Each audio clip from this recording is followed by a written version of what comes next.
Come, sit with me. Let me tell you a story not of kings or queens, but of the simple, beautiful life in my village. Our day begins not with the harsh ring of an alarm, but with the soft, golden light of the sun. It gently touches the thatched roofs of our huts, waking us from our dreams. The air is cool and fresh, carrying the sweet scent of damp earth and the distant crowing of a rooster. This is our signal. It is time to rise, to give thanks for the new day, and to begin the sacred ritual that binds us all together. The preparation of our daily bread. It is a rhythm as old as the baobab trees that stand sentinel over our homes. You can feel a gentle hum of activity beginning to build. It is a quiet energy, a purposeful stirring. My sisters, my aunts, and my neighbors emerge from their homes, their faces alight with the promise of the day. We greet each other with warm smiles and soft words, our voices weaving into the morning's quiet tapestry. A child laughs nearby, chasing a small goat through the compound, their bare feet kicking up little puffs of red dust. This is not a rush, it is a graceful unfolding. We are preparing our hearts and our hands for the work ahead, a work of love and sustenance that we will all share in. The fire is the first thing we tend to. It is the heart of our outdoor kitchen, the center of our world. We gather the embers from the previous night, carefully nurturing them back to life with dry grass and gentle breaths. The first flicker of a new flame is a small victory, a promise of warmth and nourishment.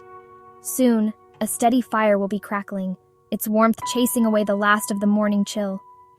Around this growing flame, the women gather. We share stories from our dreams and make plans for the day. It is here, in the glow of the morning fire, that our community truly awakens and our shared purpose takes form. My daughters and I take our woven baskets, their patterns telling stories of their own, and we head towards the shamba, our small family farm. The shamba is a beautiful mosaic of green. Here we find the sturdy stalks of maize, their leaves rustling like secrets in the gentle breeze. We carefully select the cobs that are ready. Nearby, the climbing beans have woven themselves around wooden poles, their pods hanging like precious jewels. My youngest daughter points to the pumpkin vines, their large, flat leaves hiding the round orange fruit snuggled against the earth. We call out to each other, asking what is plentiful today, what can be shared. This is the unwritten law of our community. What the earth gives to one, it gives to all. Now, let me show you our kitchen. You will not find granite countertops or stainless steel appliances here. Our kitchen is the open space behind our homes, sheltered by the wide eaves of a thatched roof. The sky is our ceiling, the earth is our floor. This is a place of freedom, a place where the community comes together. It is a stage where the drama of our daily meal unfolds, with many actors playing their part. Our utensils are humble, but perfect for their task. We have the kinu and michi, a large wooden mortar and pestle, heavy and smooth from generations of use. Thud, thud, thud, pounding maize into flour, pounding cassava into flour. Sturdy clay pots of all sizes, their rounded bellies blackened by countless fires. These pots cook our food slowly, coaxing out deep flavors. Roles are shared, learned by watching from a young age. Older women, the matriarchs, conduct this orchestra. They carry recipes in their hearts. They guide the younger women, teaching balance of flavors, how to control the fire, and when food is ready. The true heart of our cooking is the fire, and the soul is the clay pot that sits upon it. Our cooking is not a matter of turning a knob and waiting for a timer. It is an intimate conversation with the elements. We know which wood burns hot and fast, and which smolders slowly for hours. We add logs or take them away, controlling the heat with an intuition born from years of practice. Inside the clay pot, a special magic happens. Unlike a metal pot that heats up quickly and harshly, the clay pot is gentle. It absorbs the heat slowly and distributes it evenly, allowing the ingredients to cook in their own time. The sounds that come from the pot are a language we all understand. First, there is the gentle sizzle as onions and tomatoes meet the hot oil, releasing their sweet aroma. Then comes the soft bubbling as water is added and the stew begins its slow dance. A frantic bubble means the fire is too hot. A lazy one means it needs more wood. We do not need clocks. The sound of the pot, combined with the aroma filling the air, tells us everything we need to know. It is a symphony of cooking, and we are the attentive audience. There is a connection we feel to these pots, a sense of history. Many of them have been passed down through our families. The preparation of our food is a very hands-on process. Our hands are our most important tools. They feel the texture of the flour, they knead the dough, and they shape the food with love and intention. Take, for example, the making of ugali, our beloved maize porridge. After the maize is pounded into fine flour, it is carefully poured into a pot of boiling water. Then, the real work begins. Using the strong wooden mwiko, we stir and fold, stir and fold. It requires strength and rhythm, a skill that takes time to master. When we make chapati, a soft, layered flatbread, our hands are covered in flour and oil. We knead the dough until it is elastic and smooth. Then we roll it out, fold it, and roll it again to create the delicate layers. We sit together in a circle, the baskets of freshly gathered produce in the center. One woman might be peeling potatoes, another slicing onions, and another chopping the sukuma wiki into fine ribbons. As we work, we talk, we share news, we offer advice, we laugh, and sometimes we sing. Our hands are busy, but our hearts are connected. This communal preparation turns a simple task into a joyous social gathering. This physical connection to our food is profoundly important. We believe that the energy of the person preparing the meal is transferred into the food itself. This is why we never cook when we are angry or upset. We cook with a happy heart and with loving thoughts for those who will eat the meal. As the afternoon wears on, our outdoor kitchen becomes a hive of sensory experiences. It is a symphony, but not one played by instruments of wood and brass.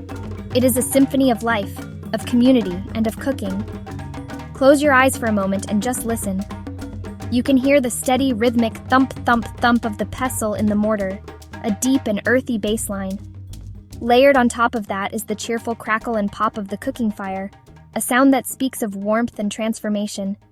You can hear the gentle, bubbling simmer of the stew in the clay pot, a sound of patient anticipation. Now, open your eyes and see the sights.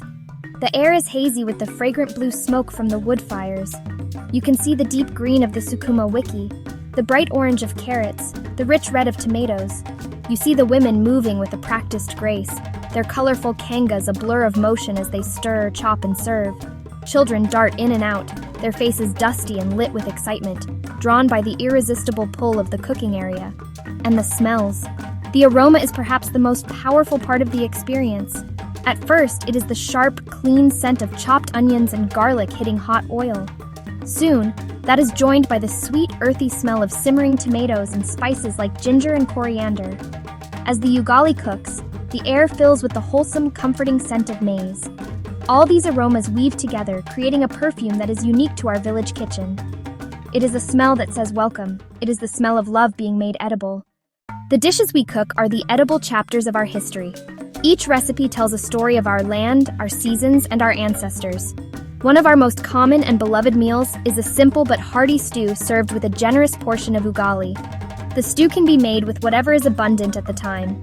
It might be a vegetable stew rich with beans, potatoes, carrots, and greens. If we are celebrating or have a special guest, we might add chicken or goat meat, which we braise slowly until it is incredibly tender.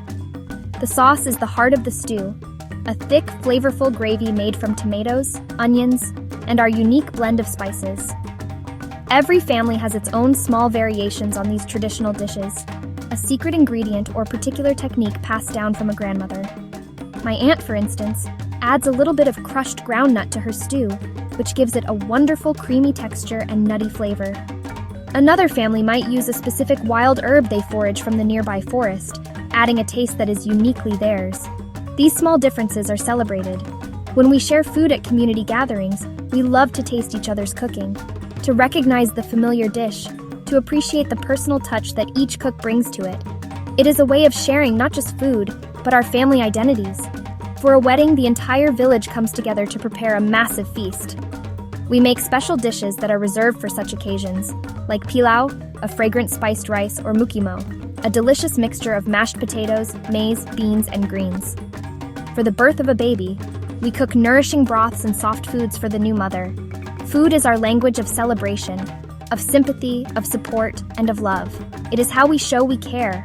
The stories behind the food are as important as the ingredients themselves. As we cook, we tell these stories to the children. We explain why we eat certain foods during the harvest season and others during the dry season. We tell them the story of how their great-grandmother learned to make the perfect chapati from a traveler who passed through the village long ago. It teaches the children that the meal they are about to eat is not just food, it is a piece of who we are. It is a taste of our collective memory, a thread in the rich tapestry of our culture. As the sun begins its descent, painting the sky in brilliant strokes of orange, pink, and purple, the cooking slows down. The final dishes are being plated, not on individual plates, but on large communal platters. The ugali is molded into a large, warm mound. The stew is ladled into wide bowls, its rich colors a feast for the eyes. The greens are piled high, slick with a little oil and full of life. The air, which was filled with the energy of preparation, now settles into a calm hum of anticipation. The work is done. Wordlessly, the community begins to gather. We do not need a bell to call us to dinner. The aromas are invitation enough. Families emerge from their homes, bringing with them woven mats to spread on the ground. We arrange ourselves in large circles, with the elders given the places of honor. There is a respectful quiet that falls over the group, a moment of gratitude for the food we are about to receive. Before we eat, one of the elders will say a simple prayer of thanks. They give thanks to the earth for its bounty, to the sky for the rain, and to the hands that prepared the meal. Then, a bowl of water and a bar of soap are passed around for everyone to wash their hands. This is a crucial part of the ritual, a sign of respect for the food and for those we are eating with. It is only after everyone's hands are clean that the meal officially begins, a shared act of purity and readiness. We eat with our hands, specifically our right hand. There is an intimacy in this way of eating that you cannot get with a fork and spoon. You tear off a small piece of the warm ugali, indent it with your thumb to create a small scoop, and use it to gather up the stew and vegetables. You feel the texture and temperature of the food before it even reaches your mouth. It connects you more deeply to what you are eating. We eat slowly, savoring each bite. We talk quietly, sharing the news of the day. It is a time of peaceful communion, a gathering of souls nourished by the same pot, united under the vast African sky. As the last bites are taken and the platters are cleared, a feeling of deep contentment settles over us. The children, their bellies full, lie with their heads in their mothers' laps, their eyes heavy with sleep. The adults lean back, talking in low, relaxed voices as stars begin to appear one by one. The fire, now reduced to glowing embers, still provides a gentle warmth and a soft light. This is the time for stories.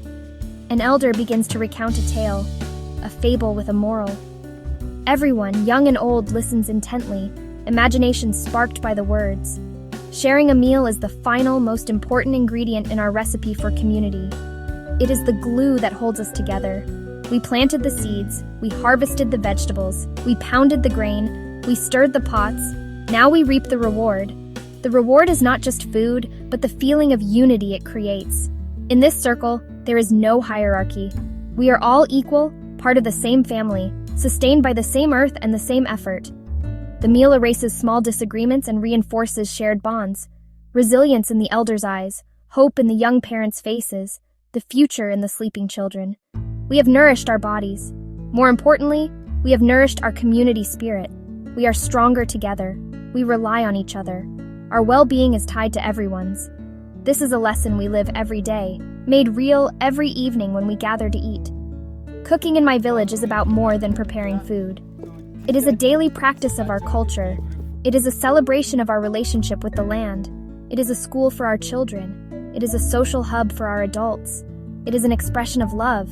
It is a carrier of history. It is a ritual of togetherness. It is the rhythm of our lives.